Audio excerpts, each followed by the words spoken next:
MTM college Ernesto യൂണിയന്റെ നേതൃത്വത്തിൽ ലോക സമാധാനത്തിനും മാനവിക മൂല്യങ്ങൾക്കുമായി യുദ്ധവിരുദ്ധ സദസ്സ് സംഘടിപ്പിച്ചു.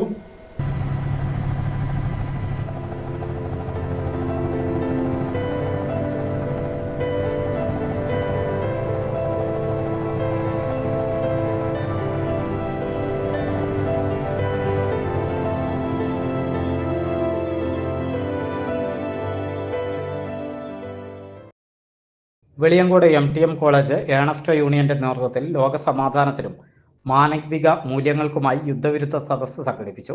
നിലവിലെ അന്താരാഷ്ട്ര സാഹചര്യങ്ങളിൽ യുദ്ധത്തിന്റെ ഭീകരതയും അതിന്റെ മാനവിക പ്രത്യാഘാതങ്ങളും വിദ്യാർത്ഥികൾക്ക് ബോധ്യപ്പെടുത്തിക്കൊണ്ടാണ് യുദ്ധവിരുദ്ധ സദസ്സ് നടന്നത്. യുദ്ധവിരുദ്ധ സദസ്സ് മുൻ PSC chairman advocate MK Zakir ഉദ്ഘാടനം ചെയ്തു. കോളേജ് യൂണിയൻ ചെയർമാൻ ഷംഹാൻ സ്വാഗതം പറഞ്ഞ ചടങ്ങിൽ കോളേജ് അധ്യാപകൻ ഫൈസൽ ബാബ അധ്യക്ഷത വഹിച്ചു. കോളേജ് അധ്യാപകൻ ആഷിഖ്, വാർഡ് മെമ്പർ റിയാസ് പഴഞ്ഞി എന്നിവർ സംസാരിച്ചു. യൂണിയൻ ജനറൽ സെക്രട്ടറി സന നാജിയ നന്ദിയും പറഞ്ഞു.